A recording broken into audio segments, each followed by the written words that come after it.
Let me tell you something that most people sitting on $10,000 right now are not thinking about. And I say this not to frighten you, but because ignoring it is the most expensive decision you will ever make. The world is in the middle of a fundamental realignment.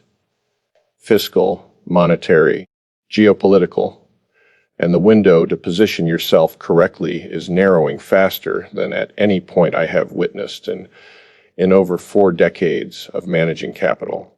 And I have seen a lot. I lived through the 1987 crash, the dot-com implosion, the 2008 financial crisis. I shorted the British pound when the Bank of England thought they could hold a line they could not hold. I've sat in rooms with the most powerful financial minds on earth. And what I am seeing right now in the structure of global capital, in the behavior of sovereign bond markets, in the policy responses coming out of Washington and Beijing, is something that is in many ways more structurally dangerous than all of those moments combined. Because in all of those previous crises, the institutions held. The Federal Reserve still had credibility. The dollar was still unquestioned. The Treasury market was still the deepest, most liquid, most trusted asset on the planet. Today, for the first time in my career, I am genuinely watching the foundations of that system shake. So let's start with the number that should terrify every single person watching this video. And it is not the stock market level. It is not the unemployment rate. It is not even inflation, though we will get to all of those. The number is 36 trillion. That is the current national debt of the United States of America. To put that in context, when Ronald Reagan left office in 1989, the national debt was about $2.6 trillion. When George W. Bush left office after the financial crisis spending spree, it was about 10 trillion. We added more than 10 trillion just between 2020 and 2023. And the trajectory is not flattening, it is steepening. The Congressional Budget Office, which is not known for being alarmist, has projected that under current law, the debt will reach $56 trillion by 2034. That means in the next decade, we are going to add more debt than the entire accumulated debt of the United States from its founding through 2019. Let that sentence land. Now here is where most people make a critical error in their thinking. They say, well, the United States can always print money to pay its debts. And that is technically true. But what they miss is what happens to the purchasing power of every dollar sitting in your bank account when you do that. When a government runs a printing press to service debt at scale, it is not a neutral act.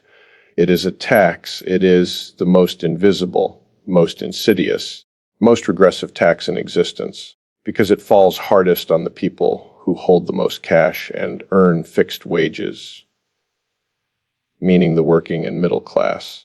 The wealthy have figured this out for centuries. They don't hold cash. They hold hard assets, productive businesses, commodities, real estate, gold, positions in currencies of countries with better fiscal discipline. The $10,000 sitting in your savings account earning 3% interest is losing real purchasing power every single day that the deficit continues to compound at this rate. Let me walk you through what I believe is the single most important macro trade unfolding over the next 18 to 36 months. And then I'll tell you what a rational person with $10,000 should be thinking about. The Treasury market is the linchpin of the entire global financial system. When the U.S. government needs to borrow money, and it needs to borrow roughly $2 trillion per year just to roll over existing debt and fund new deficits, it issues Treasury bonds, and someone has to buy them. For decades, that someone was a predictable cast of characters: the Federal Reserve, foreign central banks, especially China and Japan, and domestic pension funds and insurance companies. That picture has changed dramatically.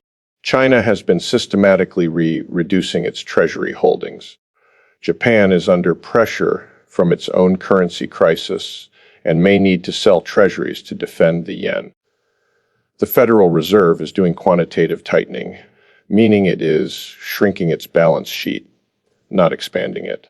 So who is left to absorb $2 trillion a year in new supply? Primarily hedge funds and private buyers who demand higher and higher yields to take on the risk. This is what bond market professionals call a term premium expansion, and it is already beginning to show up in the data. The 10-year Treasury yield has been stubbornly elevated. The 30-year yield has moved in ways that suggest the market is beginning to price in fiscal risk that it previously treated as essentially zero. When bond yields rise because of fiscal credibility concerns, not because the economy is overheating, but because investors are genuinely questioning whether they will be paid back in real terms, you get what is called a debt spiral. Higher yields mean higher interest costs on existing debt. Higher interest costs mean bigger deficits. Bigger deficits mean more borrowing. More borrowing means more supply of bonds. More supply means even higher yields. I have watched this dynamic destroy countries. I watched it happen to Britain in the 1970s. I watched it happen to various emerging market economies throughout my career. I watched the seeds of it planted in Japan in the 1990s, and that country has never fully recovered its dynamism. I am watching the early innings of a version of this story unfold in the United States of America, the issuer of the world's reserve currency, and that is what makes this moment genuinely unprecedented. Now let me talk about the Federal Reserve, because this is where the story gets even more complicated and frankly more disturbing. The Fed raised interest rates from essentially 0 to over 5% between 2022 and 2023.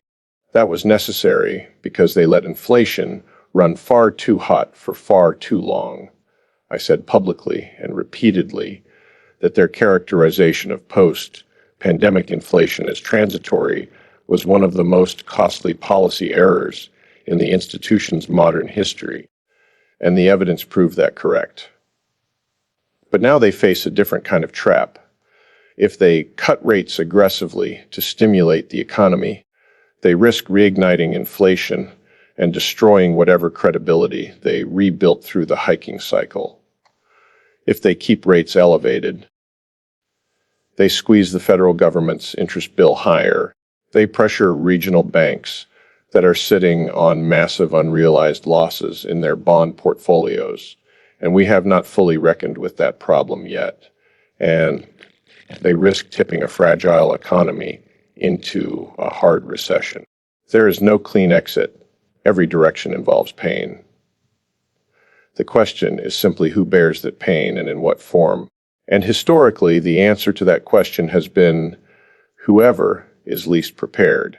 Now I want to step back from the macro for a moment and talk about what this means specifically for someone sitting on $10,000, because all of this macro analysis is useless if it doesn't translate into something actionable.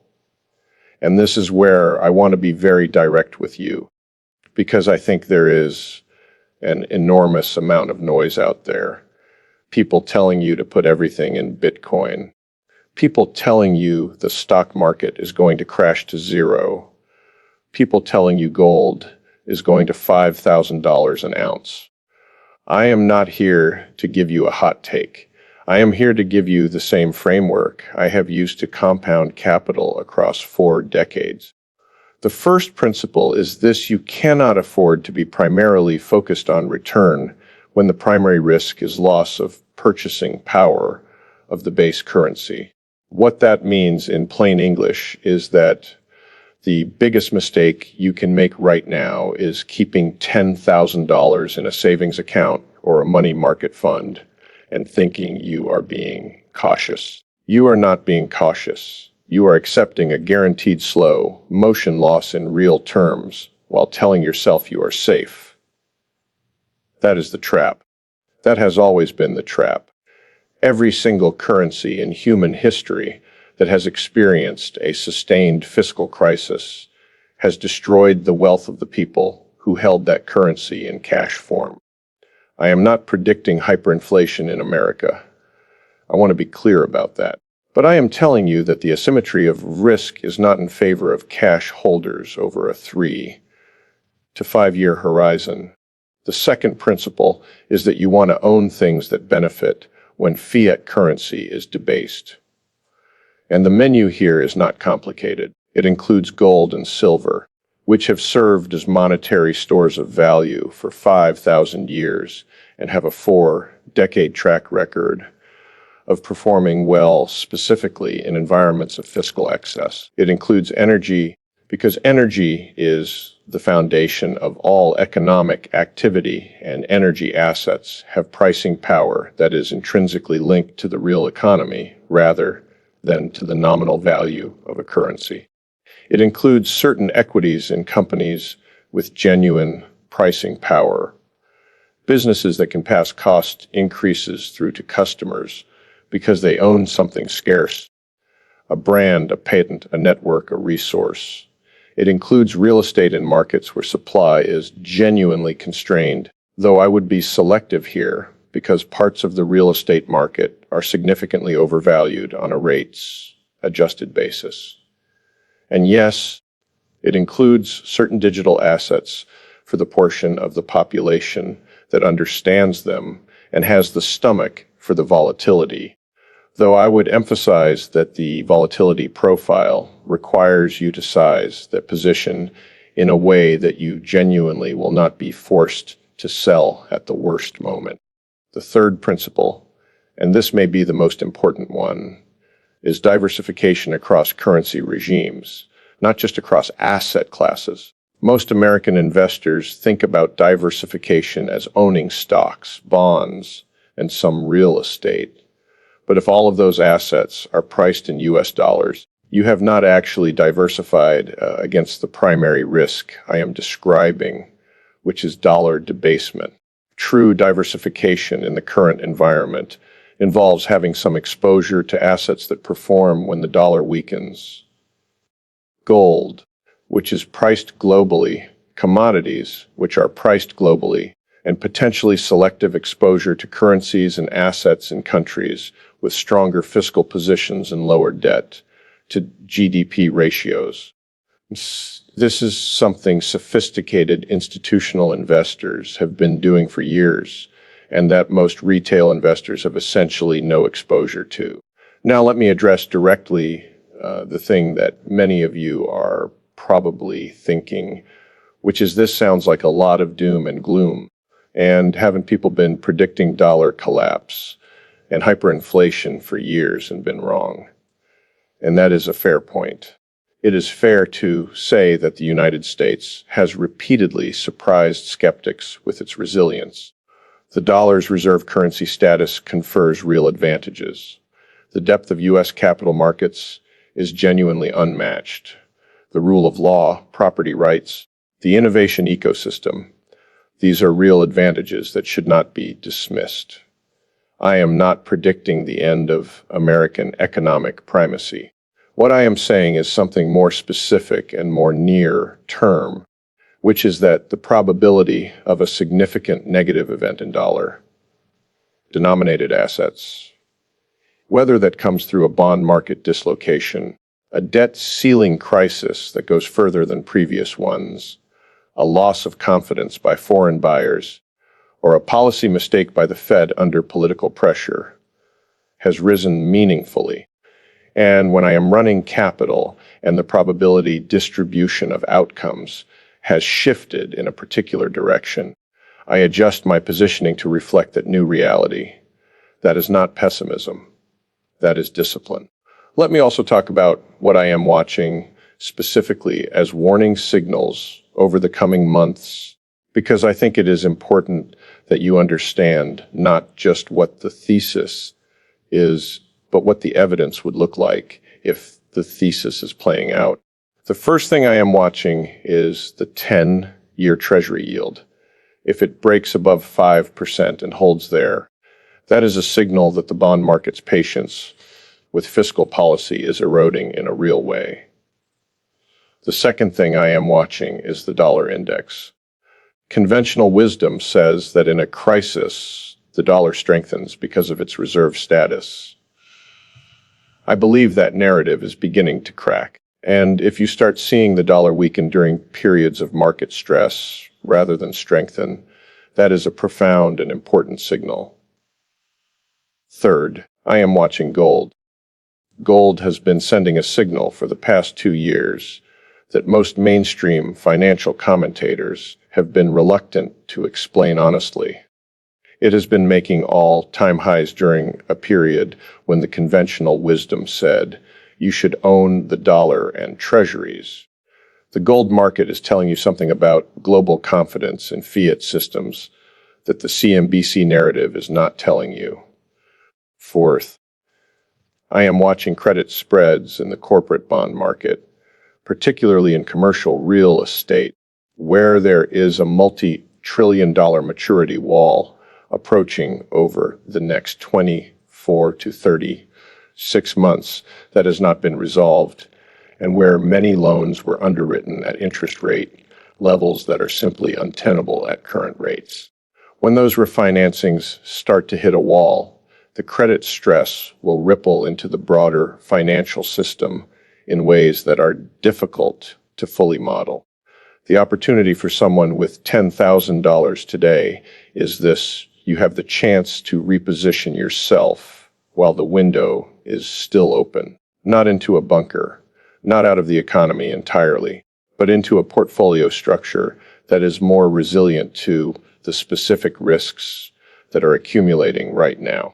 A meaningful allocation to gold, not a hedge, not a speculation, but a genuine strategic allocation to the asset that has preserved purchasing power across the most turbulent periods in financial history. Some exposure to energy assets, either through commodity-linked equities or through royalty structures that are less operationally exposed. A small-sized, appropriately positioned in digital assets if you understand what you own and why. And a reduction in your exposure to long-duration fixed income at current yields because you are not being adequately compensated for the fiscal risk you are absorbing. This does not have to be complicated. Simple, deliberate, sized appropriately. Here is what I know with certainty. In every period of major financial stress that I have lived through, the people who were prepared were not the people who predicted the exact timing. Nobody predicts the exact timing. The people who were prepared were the people who looked honestly at the evidence, assessed the risk correctly, and acted before the consensus caught up with reality. The consensus right now is still operating as if the fiscal trajectory is manageable, as if the Federal Reserve has all the tools it needs, as if the Treasury market will always find willing buyers at reasonable yields. I am telling you that the evidence is pointing in a different direction. And the next 12 to 24 months are going to test that consensus in ways that will be deeply uncomfortable for people who were not paying attention. You have $10,000. That is real. That is a foundation. The question is not whether to do something with it. The question is whether you are going to let this moment pass the way most people let every moment of financial inflection pass. By doing nothing, by waiting for certainty that never comes, by trusting that because disaster has not arrived yet it will not arrive. Or whether you are going to look at the landscape clearly, understand what is at stake, and make one deliberate move before 2026 changes the game entirely. The choice, as it has always been, is yours. But time, as it always does, is moving in only one direction.